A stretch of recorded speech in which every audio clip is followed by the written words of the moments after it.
Guerre d'Alassane Ouattara au Niger. Le regroupement des soldats ivoiriens devrait démarrer ce lundi 21 août 2023.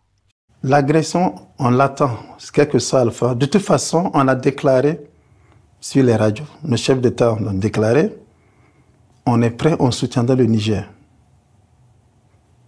On est même prêt à se retirer de la communauté économique des États de l'Afrique parce qu'on trouve que ce ne serait pas logique qu'une communauté qui est faite pour que nous vivons ensemble, nous commençons à nous faire des barrages inutiles pour souvent des intérêts d'individus ou des intérêts particuliers. Nous pensons au contraire qu'il faut penser aux intérêts des populations. C'est pour ça qu'on parle de la CEDEAO des peuples. Assurément, Alassane Ouattara est fou. Alors que toute l'opinion internationale est contre la guerre comme moyen de résolution de la crise institutionnelle interne du Niger, comme un forcené, il s'enfonce dans la surenchère de la guerre. La CEDEAO. C'est comme ça qu'il fallait faire depuis le début. Gilles, écoute quelque chose. La CEDEAO, je ne la comprends pas. Pourtant, c'est comme si, bon, on est en guerre, j'ai un fusil avec un chargeur, 32 balles ou 42 balles, je ne sais plus. Et puis, à la première alerte, je te balance les 32 balles. Mon chargeur est vide. Dis-moi comment je peux te menacer. Comment la CEDEAO peut, dès la première réunion, décider des sanctions les plus délirantes? Mais ils n'avaient qu'à copier ce que leurs commanditaires européens font. Vis-à-vis de la Russie, on a fait des sanctions par paquet. C'est-à-dire qu'on fait une sanction, si tu ne cèdes pas, on te dit attention, si tu ne cèdes pas, on ajoute celle-ci, ainsi de suite. La CEDEAO a tout balancé. Ceci dit, elle a un ultimatum qui n'a pas été suivi des faits. Oui, est-ce que ce n'est pas cela qui a affaibli ceci dit, justement, ceci dit, ça a libéré complètement les Nigériens de toute contrainte. Les Nigériens aujourd'hui peuvent faire ce qu'ils veulent parce que la CEDEAO a tout balancé d'un coup. Et si j'étais Nigérien, mais je les recevrais par courtoisie. S'il n'y a rien, comment je peux recevoir des gens qui chaque matin menacent de venir m'attaquer militairement? Ils n'ont qu'à venir.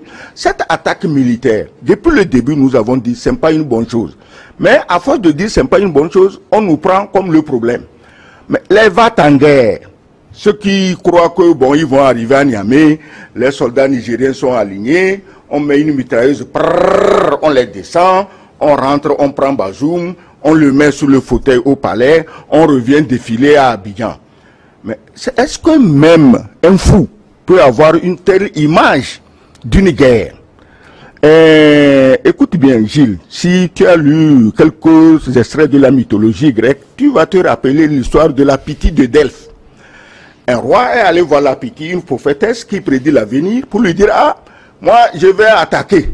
Je suis venu voir qui va gagner dans ma victoire. Donc l'empereur veut attaquer un autre empire. Il va voir la Pythie lui dit, si tu attaques, un royaume va s'effondrer. Et il court attaquer sans demander lequel des royaumes. Et c'est lui qui a été défait. Celui qui attaque là, c'est lui qui a été défait. Il revient voir la Pythie, mais attends, tu m'as menti, puisque la Pythie a dit non, je t'ai dit un royaume va s'effondrer. Je ne t'ai pas dit que le royaume de celui qui tu attaques va s'effondrer. Cette mythologie attend les va-t-en-guerre à Niamey. Ils seront pas seulement effondrés, ils seront écrasés, réduits en bouillie. Ils vont aller chercher même la viande de leurs soldats, un morceau, pour aller enterrer, ils ne verront pas ça. Les Nigériens, c'est des guerriers quand même. On ne va pas continuer à s'amuser. Alors à force de dire on fait la guerre, moi je suis maintenant partisan de la guerre. Ils n'ont qu'à aller. En effet, des soldats parmi les 8400 ex-rebelles ont été convoqués à Abidjan pour être mobilisés dans le cadre de la guerre prévue contre le Niger. Après d'âpres discussions, la somme de 62 millions de francs CFA par soldat a été retenue à titre de rémunération. Il se dit que le vieux Grigou aurait reçu un appui financier de la France pour satisfaire les combattants. L'état-major ivoirien a prévu 35 rotations par cargo pour transporter ces soldats, dont le premier point de chute sera le Nigeria. Comme vous pouvez le constater, la Côte d'Ivoire est le premier et le seul pays pour l'heure à prendre de telles dispositions guerrières. Que veut le dictateur des lagunes au peuple nigérien? Est-il le président de l'Afrique de l'Ouest? Est-il né de parents nigériens? Qu'est-ce qui le motive? Tout ceci est d'autant plus incompréhensible que le Conseil de paix et de sécurité de l'Union africaine a opposé une fin de non-recevoir à la demande de la CEDEAO de faire la guerre au Niger. Dis-moi, il y a des choses qui se passent dans la vie là. Les gens oublient un peu le passé. Et ça, sincèrement, quand je regarde, ça me fait très mal. Ça me fait mal.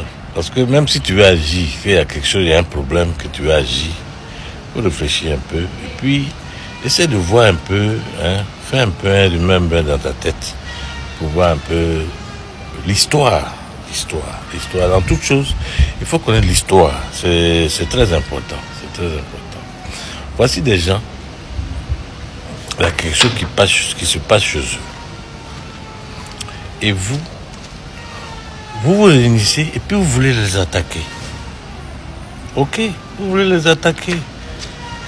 Mais est-ce que vous connaissez au moins, vous savez au moins que cette décision-là, il faut réfléchir d'abord avant de la prendre.